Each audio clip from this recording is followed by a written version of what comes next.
Hi, so today we're going to make some tahini at home. I have got a tray here which is 200 grams of sesame seeds. Now these have been toasted in the oven and they're hot and I can hear them sizzling. So we are going to pop these into the food processor and then I'm going to ground them down. Now with the video it's going to be stopping and starting because you really don't want to watch 5 minutes or so of a food processor going round, but I'll try and comment on each step. Okay, so first thing is to put the sesame seeds in the food processor rather, and try and do that without pouring them everywhere. Anyone in my family will tell you that I'm a very, very messy cook, so usually whatever I've been up to is spread around the kitchen somewhere. Now the reason these are being toasted is that if you grind them down raw, they can be a little bit bitter, but also hot, it helps them to release their oils. Now I've just had these toasting in the oven on about 150 degrees for about 8 minutes. So we're not wanting them really over toasted, just so that the aromas start to, you can smell the aromas basically. So we're going to start blending, and this process is going to take a few minutes.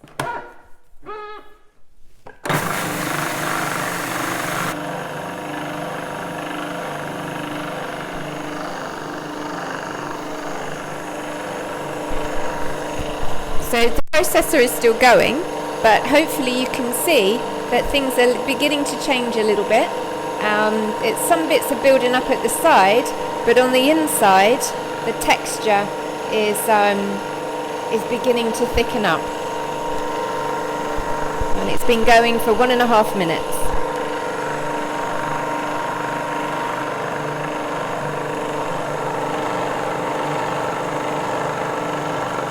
So now, whether or not you can see, but it's really built up at the side now, and there's not a lot that's being blended round on the outside. So now it's time to stop and bring it all down.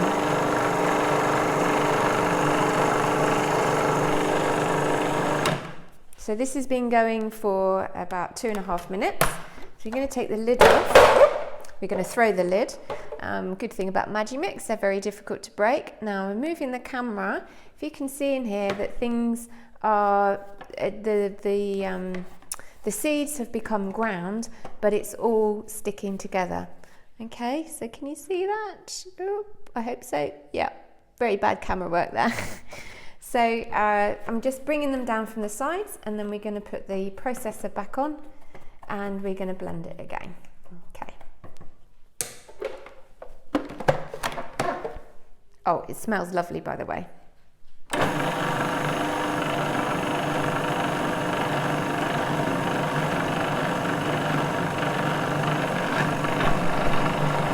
So now it's all stuck to the side again, and there's not really much being put around. So it's time to stop again. Take the lid off. Look at this, look what happened. So the oils have been released, and now you'll get an even thicker paste. So what I'm going to do is I'm going to scrape that down again. It's nearly ready, but what we want to do is actually bring the oils out. Oh, it just smells delicious.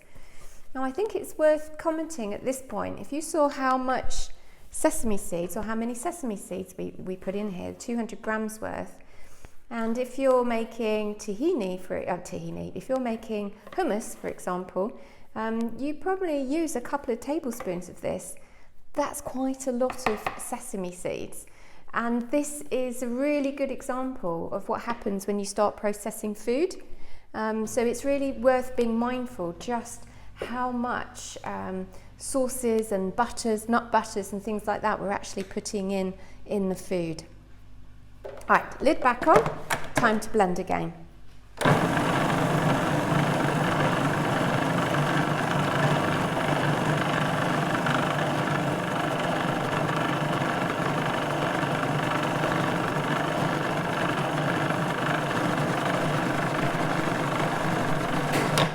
Okay, so another minute has gone by. So now let's have a look. It's it's beginning to get much more like tahini. So it's still a little bit thick, but hopefully you can see that some of these oils have actually started being released, so it's smoother than it was before. Let's just pop a little bit on my finger there. And when I rub it, it's a tiny bit grainy still, but it's much more like tahini texture. Oh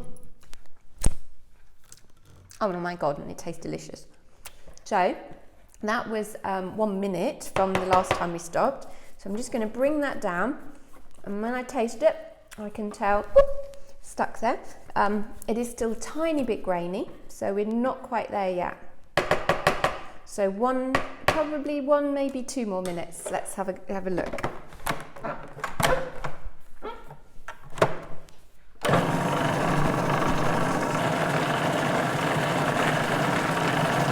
Can you hear that noise? It's beginning to slurp a little bit in there. That's a good sign.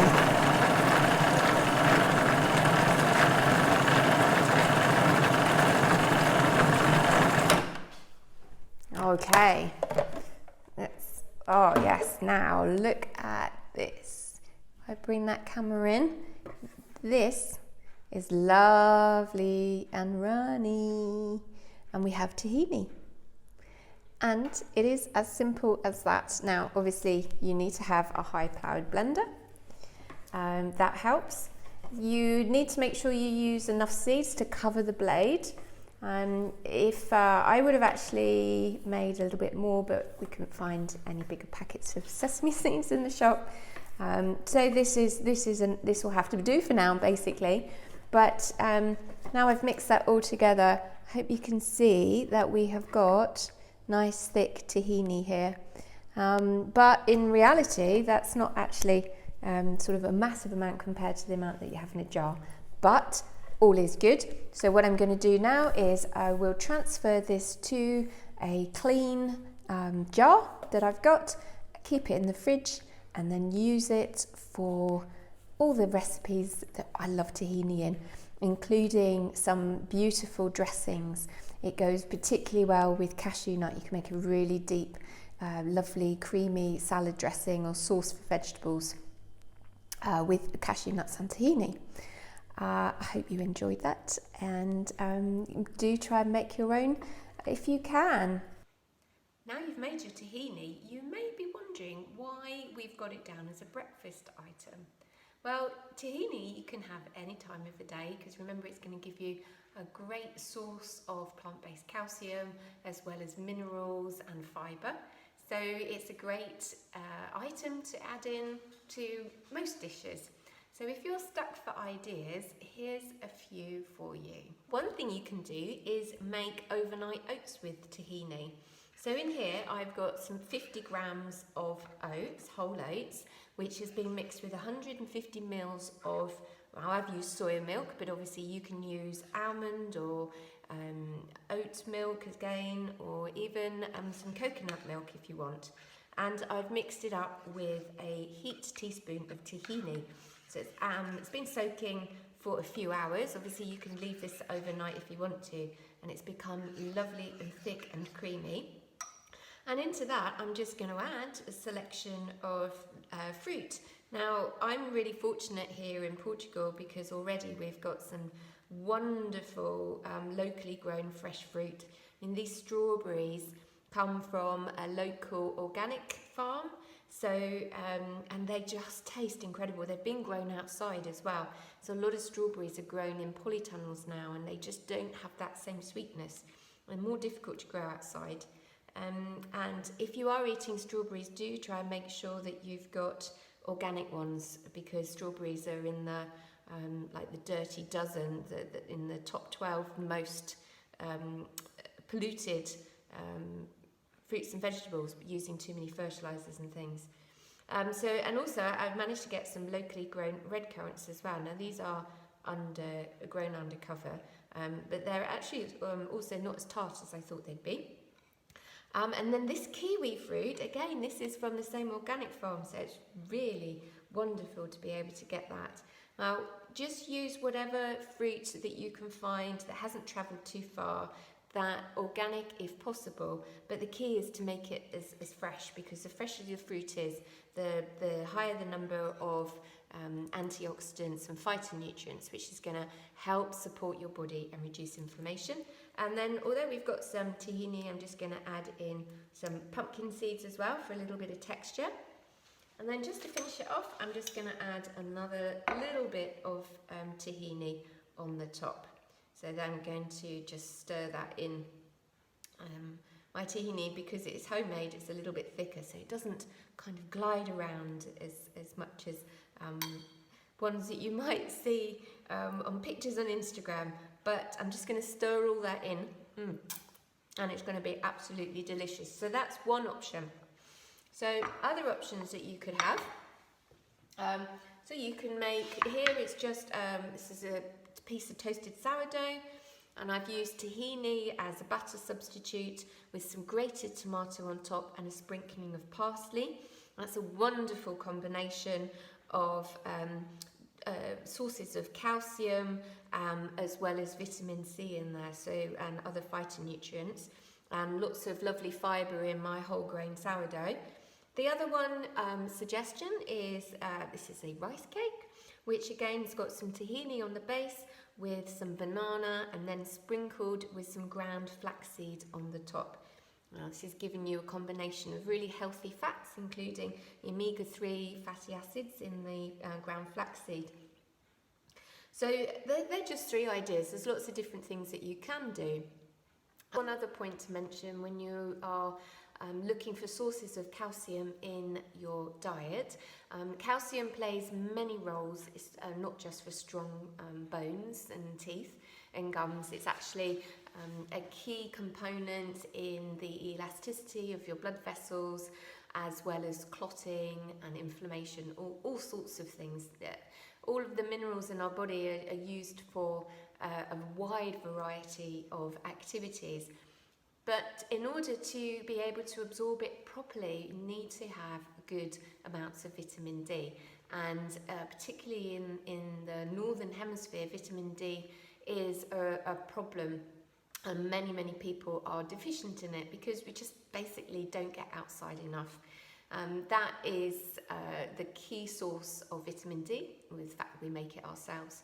So if you think you're low, then maybe not at the minute, because labs are a bit and doctors are a bit busy. But in the future, it's worth getting a blood test done.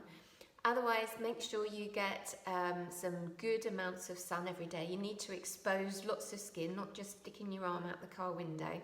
And if you think that you're low, then make sure that you get a good and safe exposure to sunshine, 20 minutes a day.